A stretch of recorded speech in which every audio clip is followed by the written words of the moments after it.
Welcome back to another edition of Teal Town Conversations here on TealTownUSA.com. I am Eric. You can follow me on Twitter at PuckGuy14. With us today is Omar White, one of the contributors to tipofthetower.com. Omar, how are you, good sir? I'm pretty good. It's a typical day in Toronto. It's not as hot as it was yesterday. Yesterday was pretty bad. Where actually it's not even as hot as the maximum, but I guess you really shouldn't be complaining compared to how it probably is where you are. But I'm roasting as we speak. I need to get to an ice rink as soon as possible. yeah, I kind of annoy a lot of people because I'm not a fan of the hot weather. Like me, I'm a winter guy. Give me -10, -5, I'll be okay. But over here, if it gets to anywhere close to like 35, then I start to get pretty grumpy. Yeah. When you get to that point where there's absolutely nothing you can do to cool yourself off, unless you have like a super duper powered air conditioner. Yeah, but it's crazy. I think it's going to be like 35 Celsius out here today, and not looking forward to it. Yeah. But come October, it'll hopefully be cooling down. Well, I would think for one of us at least. Oh yeah, well, October is the best month of the year, not just because the decreased temperature, but because that's when hockey starts. So absolutely, and we got to talk about the guy that's leaving San Jose for cooler pastures, I guess, in Patrick Marleau. Now that it's kind of sunk in almost a week now, what's the fan reaction going on in Toronto? I mean, I know it's the off season, but Toronto is the self-proclaimed hockey capital of the world. But what's the reaction now that it's been a week?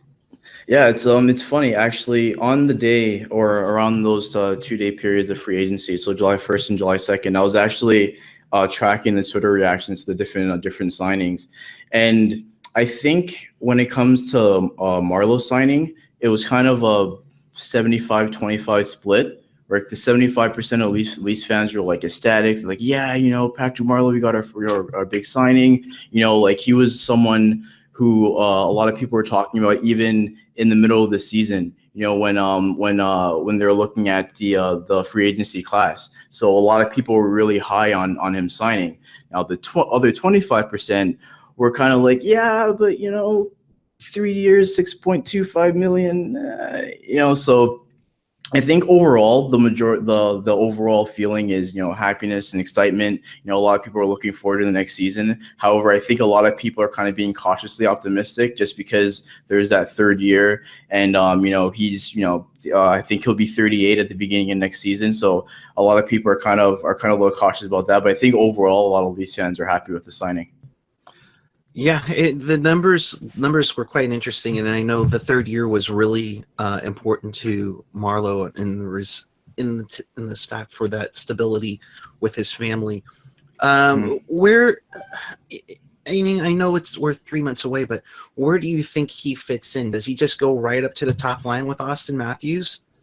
Yeah, well, I think there's different ways you can kind of take it.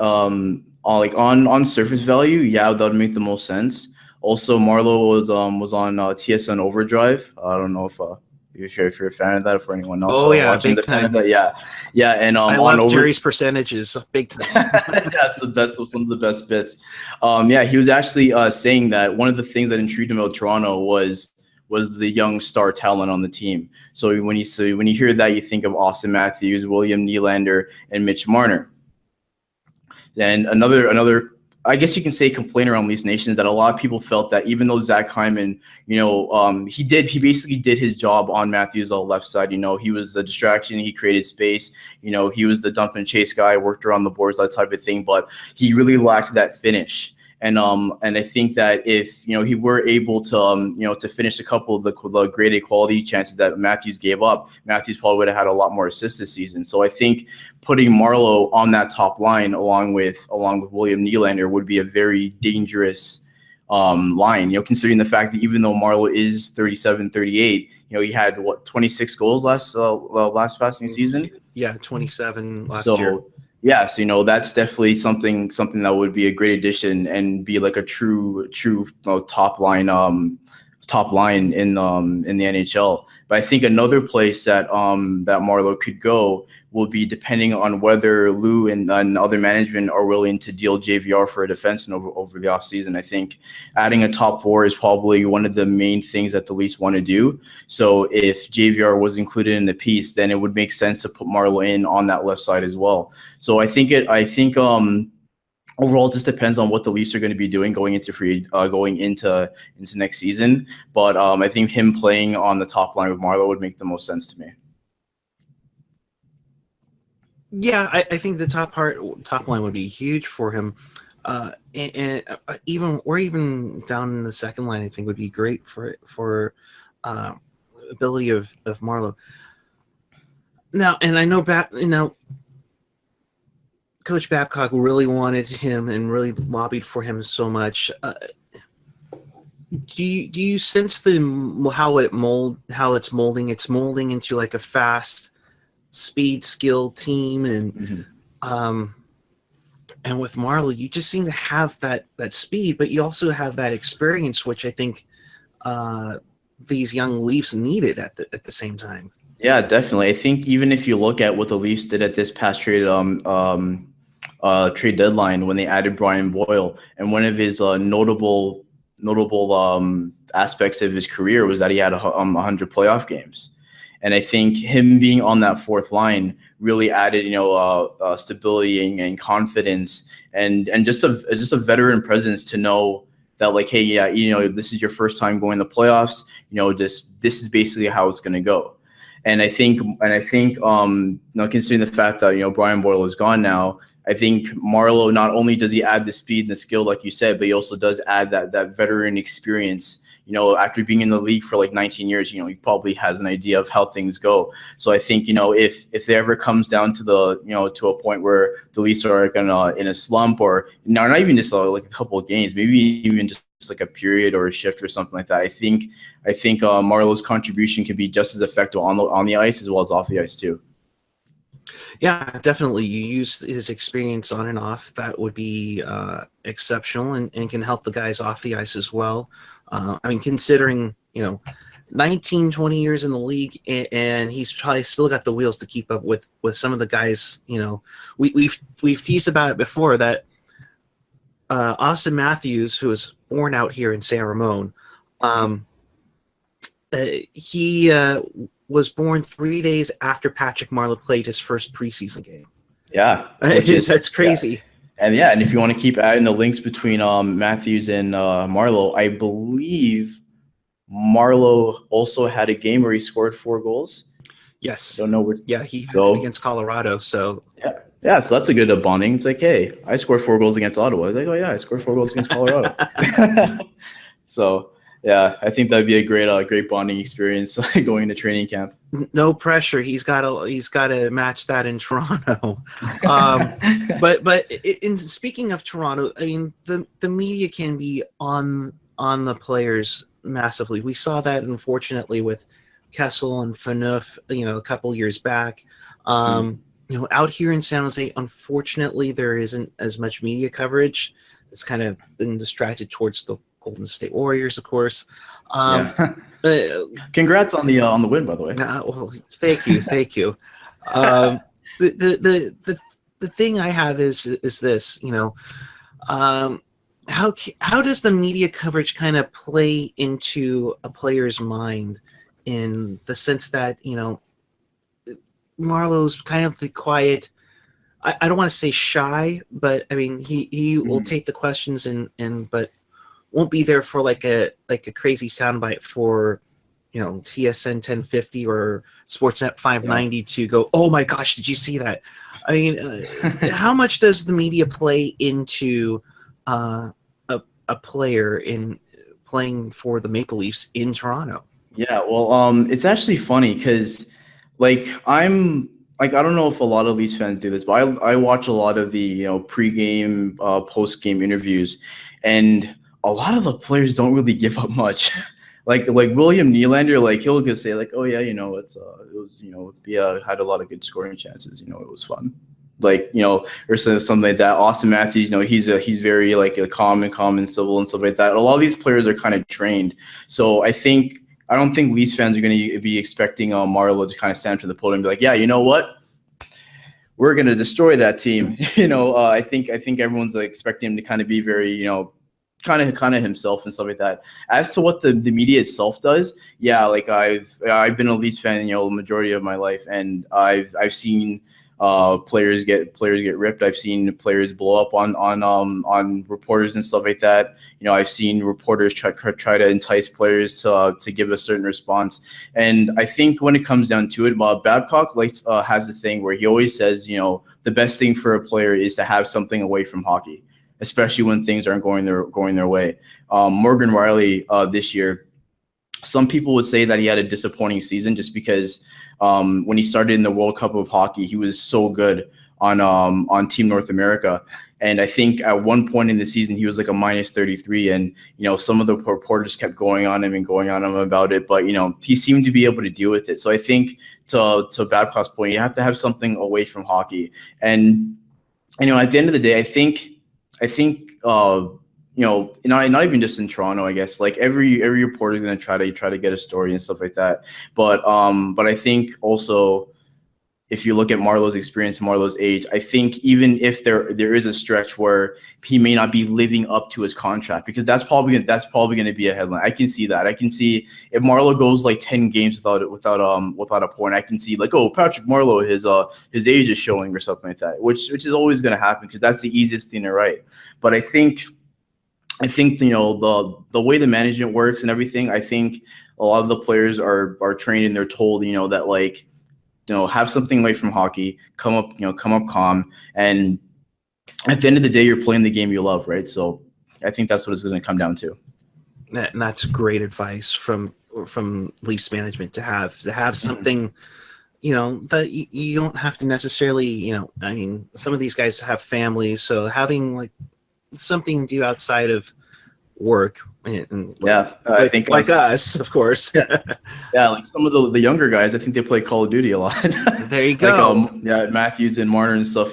Sometimes you hear them chirping each other about how bad of a player Matthews is at Call of Duty. So I guess it's one of the examples there.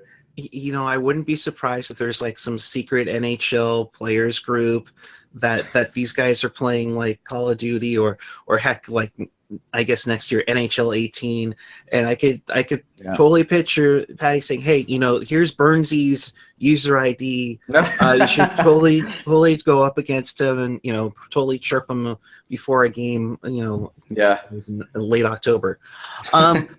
So I guess with this signing, along with the others that the Leafs had, like Ron Hainsey, I'm guessing the rebuild is pretty much over now.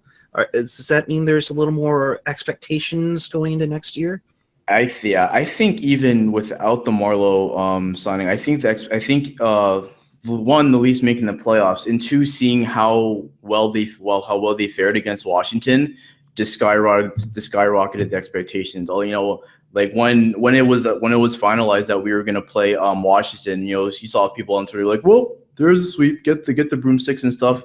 And and if you look at the way it ended, you have all the games being one goal decisions, 5 of them being in overtime. So, the Leafs were able to hold their own. So I think that just increases the expectations. But for me, and I think for a lot of people as well, what the Marlowe signing is the fact that the Leafs acknowledge that they have a 2-year window before they have to pay Matthews and Marner. Nylander they can start signing now, but he'll be up next season. So they have these years where they can spend big, put together a team, and then make a run. I think personally, next season I can see them winning around, and then possibly the year after is when some serious damage can be done.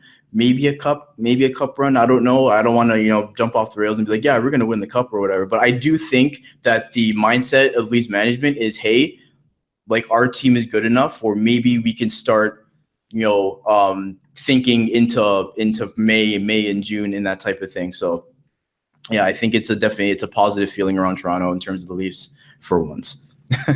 Yes. It's been a while. I remember early 90s, mid 90s, and it still hits me into the head how close the Sharks were in their first trip to the playoffs. And that's Mhm. kind of the buzz that you get with the Leafs right now, is that they seem like they're right there. They can do things, and considering how rough the Atlantic was this past year, I mean, anything is possible.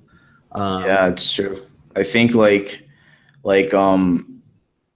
I think the Atlantic is going to be a lot different next season. Like I would be shocked if Tampa missed it again. Like Tampa, like I don't know what they did.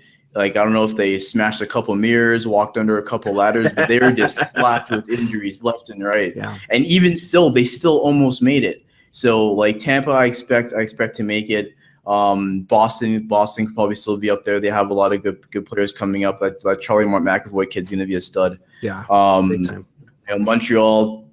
Montreal's Carey Price, so yeah. Florida can take a turn. So like there are a lot of teams in the Atlantic that are on the up and up, and even in the looking at the East too. Like Carolina is a team I expect to be in the playoffs too. Philly, Philly has that decor is going to look great. Yeah. Maybe if not even as early as next season. So, but with all that being said, I do think that the Leafs will make the playoffs. It's just a question of how far they're going to get. But I think they can definitely win a round next season. So is that the expectation, is second round next year, and then even further the year after that? Yeah. For me personally, I would like to see them win a round.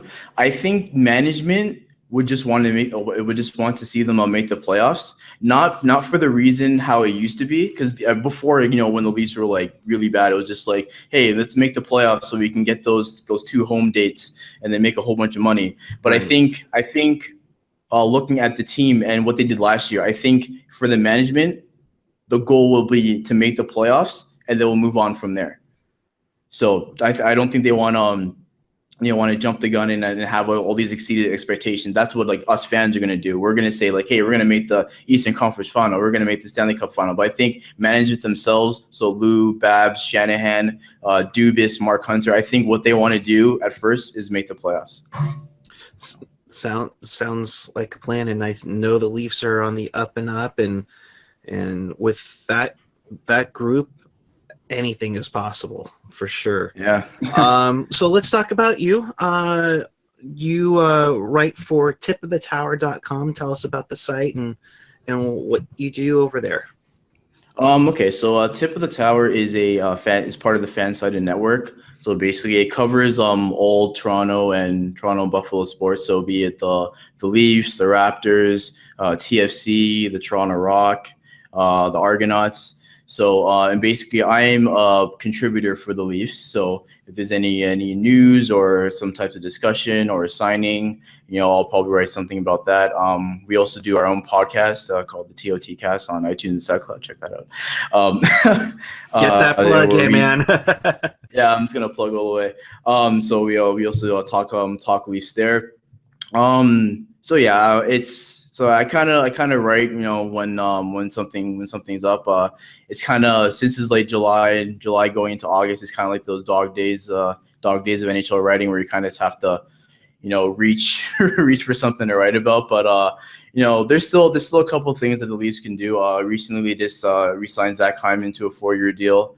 The development camp started today at the MasterCard Center in Etobicoke. I think a lot of people are still awaiting the re-signing of Connor Brown. So there's still a couple of things, but predominantly on Tip of the Tower, I'm just writing these posts and stuff. Kind of an upgrade of what I used to do when I started my own blog called White's Corner.